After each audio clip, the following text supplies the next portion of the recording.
médico de inteligencia artificial www.abcpharma.net. El riesgo de progresión de Mobitz-C hacia un bloqueo auriculoventricular completo difiere entre pacientes jóvenes sanos y pacientes de edad avanzada. GPT-4. Sí, el riesgo de progresión de Mobitz tipo 1, fenómeno de Benkebach, a bloqueo auriculoventricular, avenida, completo puede diferir significativamente entre pacientes jóvenes y sanos y pacientes de edad avanzada, en gran medida debido a diferencias en las causas subyacentes y el estado fisiológico de sus sistemas de conducción cardíaca. Pacientes jóvenes y sanos.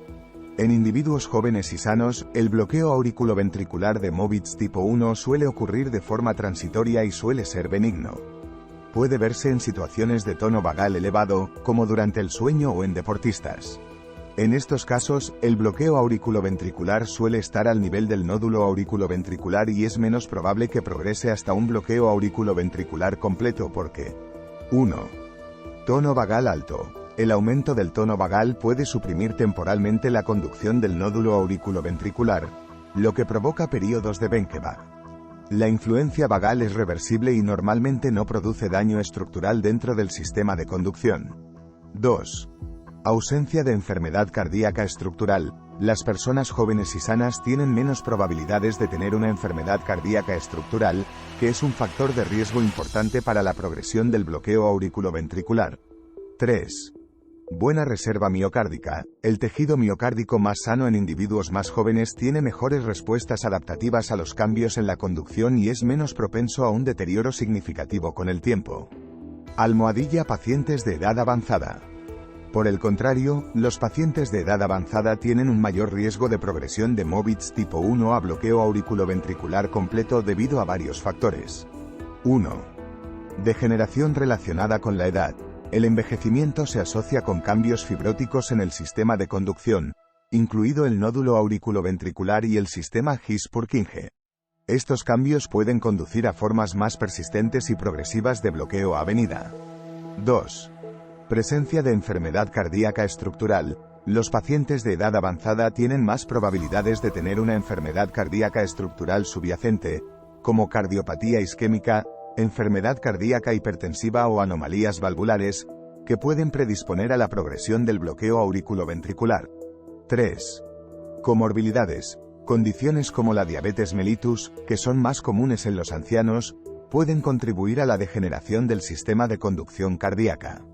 Implicaciones clínicas. Si bien la progresión del bloqueo auriculoventricular Mobitz tipo 1 al bloqueo auriculoventricular completo es generalmente baja, especialmente en individuos jóvenes y sanos, es esencial considerar el contexto clínico general. En pacientes de edad avanzada o con cardiopatía estructural conocida, debe haber un mayor índice de sospecha sobre la posible progresión del bloqueo auriculoventricular. Estos pacientes pueden requerir una vigilancia más estrecha y posiblemente una intervención más temprana, como la implantación de un marcapasos, en particular si hay bradicardia sintomática u otros signos de compromiso hemodinámico. En resumen, el riesgo de progresión de un bloqueo auriculoventricular Mobitz tipo 1 a un bloqueo auriculoventricular completo es generalmente menor en individuos jóvenes y sanos y mayor en pacientes de edad avanzada, lo que refleja diferencias en la etiología subyacente y la salud del sistema de conducción cardíaca. Claude AI. Excelente pregunta. En general, existe un riesgo mucho menor de que el bloqueo de Mobitz tipo 1 progrese a un bloqueo cardíaco completo, de tercer grado en pacientes jóvenes sanos en comparación con pacientes de edad avanzada. 1. En adultos más jóvenes y niños, Mobitz-C se debe con mayor frecuencia a un aumento del tono vagal o fallos transitorios de conducción. El bolín del nodo auriculoventricular progresa pero es funcional. La resolución es frecuente. La progresión hasta el bloqueo completo es rara. 2.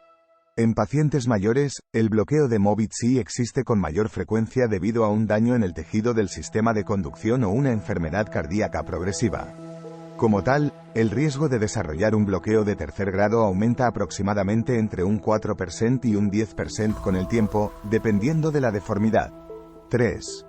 Incluso los pacientes ancianos asintomáticos con Mobitz-C incidental tienen una tasa de progresión anual del 7% y tienen una necesidad mucho mayor de estimulación permanente.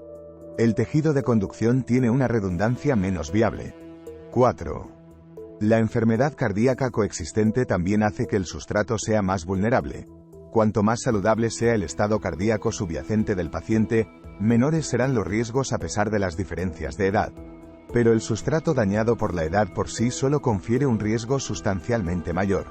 Por lo tanto, un doble mecanismo de protección de la juventud a través de una función de conducción robusta y mejorada, pero también la falta de daño subyacente por enfermedad cardíaca, ayuda a explicar los menores riesgos de que Benkeback progrese en individuos jóvenes sanos.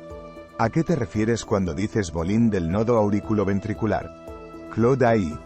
Excelente pregunta. El término bolín se refiere al fenómeno del bloqueo auriculoventricular de segundo grado de Mobitz tipo 1, específicamente. Debe su nombre al cardiólogo alemán Hans Bolin, quien en 1919 describió el patrón de prolongación progresiva de PR seguida de una onda P no conducida que define el bloqueo de Mobitz, y a esto también se le llama periodicidad de Benkeback. La razón del aumento progresivo del latido bloqueado se relaciona con la fisiología del nodo auriculoventricular, avenida. No puede repolarizarse completamente a partir del impulso anterior antes de que llegue el siguiente.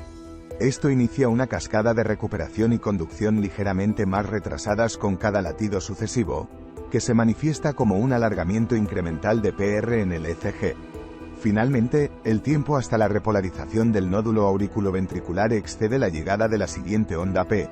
Ese impulso no logra conducirse a los ventrículos, un latido caído. Luego, el ciclo se reinicia, aumentando el retraso de la conducción hasta que otro no se realiza. En resumen, bolín del nódulo avenida se refiere al concepto electrofisiológico del bloqueo de Mobitz tipo 1 dentro del propio tejido del nódulo auriculoventricular, provocando el patrón crescendo de cambios en el intervalo PR que fascinó a su descriptor original, Bolin. Avíseme si esto ayuda a explicar la terminología o si necesita alguna aclaración.